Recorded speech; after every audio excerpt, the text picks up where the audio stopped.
Good morning, student. Today in our third standard, we are going to learn about understanding time. Okay. So in our previous chapter, we have learned about how to understand the directions, which are the main directions, and how to read the map.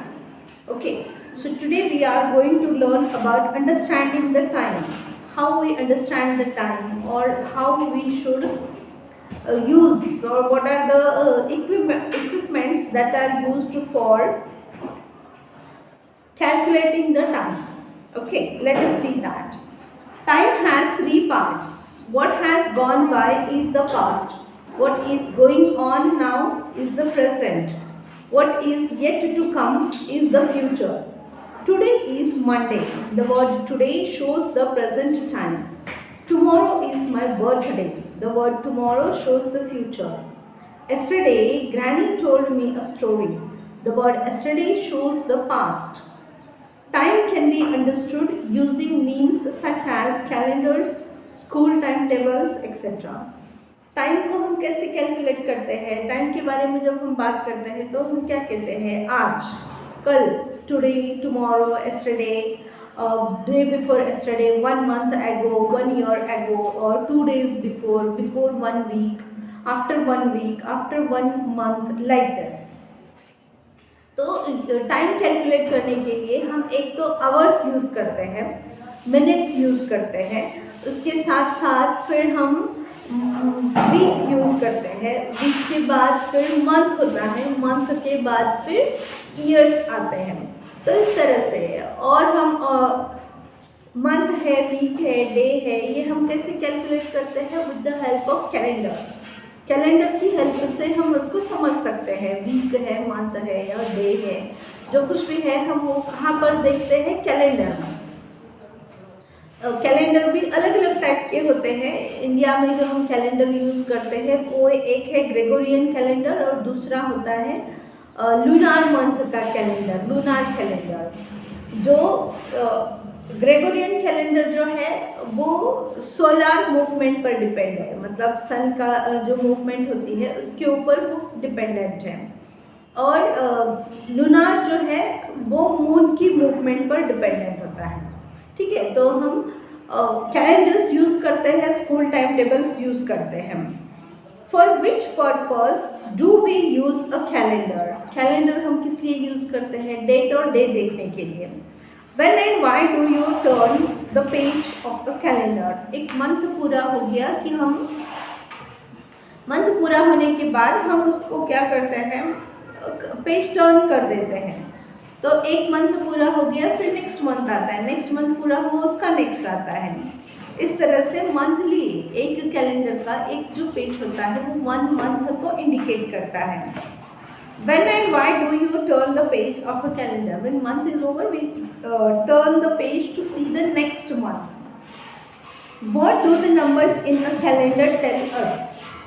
जो calendar पर जो numbers है वो हमें क्या indicate करते हैं या किस बारे में बताते हैं? They tell us about the day and date.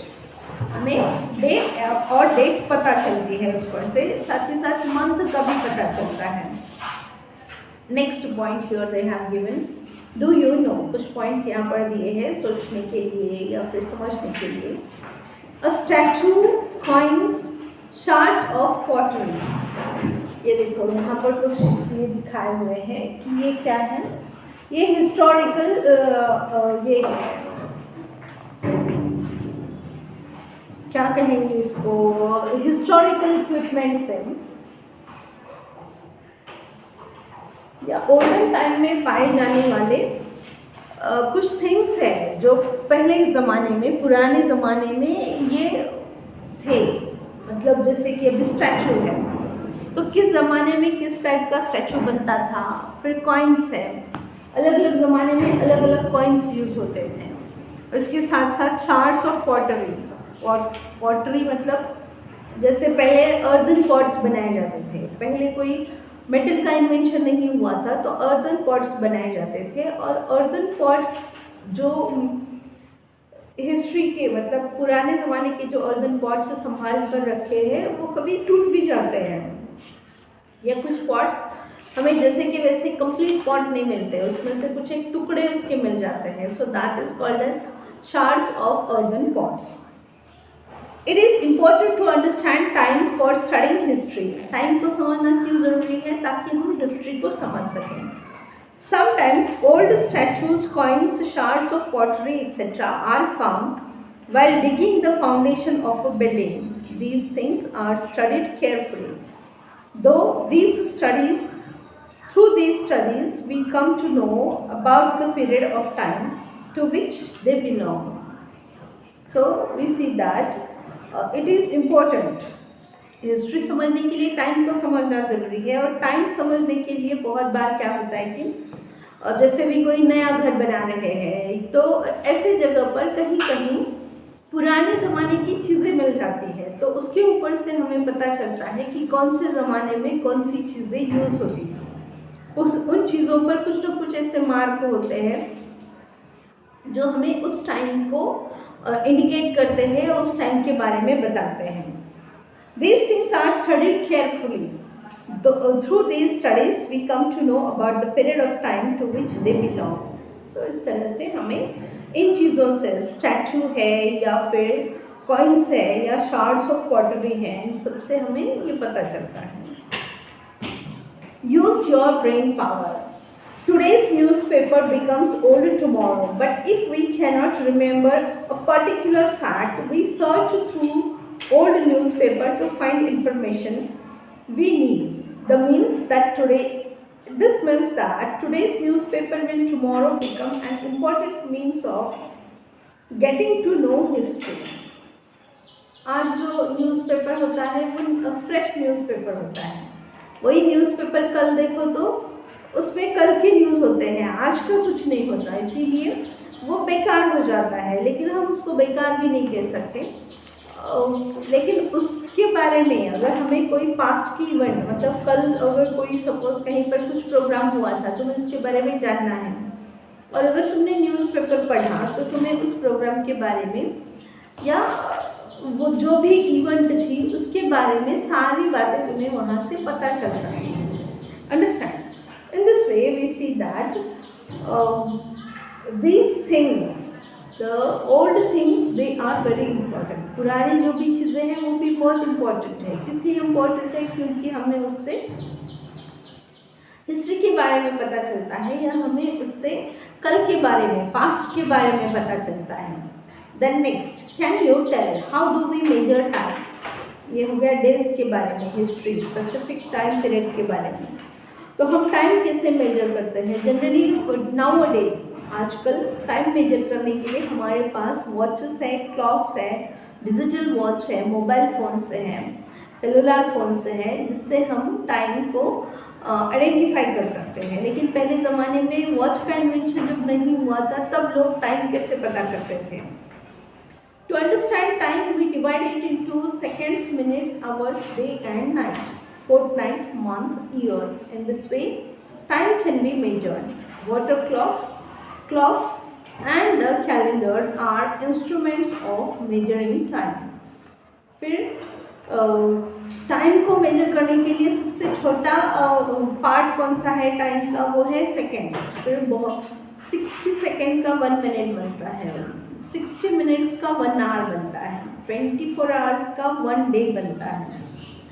फिर इससे 30 या 31 डेज का 1 मंथ बनता है, 12 मंथ्स का 1 ईयर बनता है.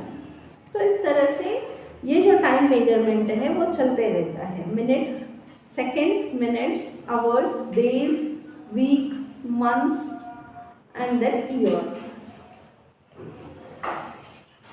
Water clocks and calendar are instruments of measuring time.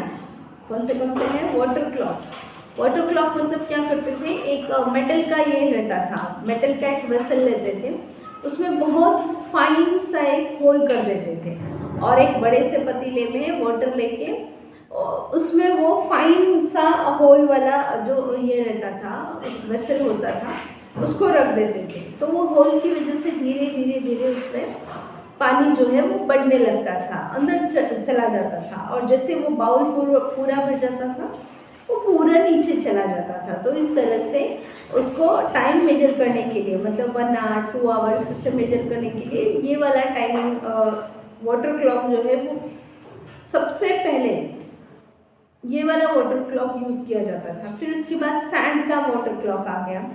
फिर उसके बाद क्लॉक्स जो हम यूज़ करते हैं वो इन्वेंट किए गए।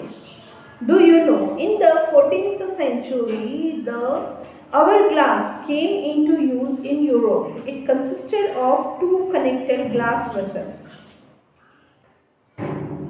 fitted in a wooden frame. Dried fine sand was poured into one of the vessels. The connecting hole between the vessels allowed the sand in the top vessel to fall into the lower vessel. The hourglass has constructed in such a way that it took 1 hour for all the sand to fall from one vessel to the other. The clock was turned over as soon as the sand had fallen into the lower vessel. This is how a period of 1 hour was measured. These clocks were used in India too. ये देखो, Can you see here? यहाँ पर दिखाई दिया है। ये जो है वाटर क्लॉक है, ये है इसको कहते हैं आवर ग्लास, और ये तो कैलेंडर्स है। ओके, सो ये जो आवर ग्लास है इसमें ये साइड का जो है वो वुडन फ्रेम है और बीच में 2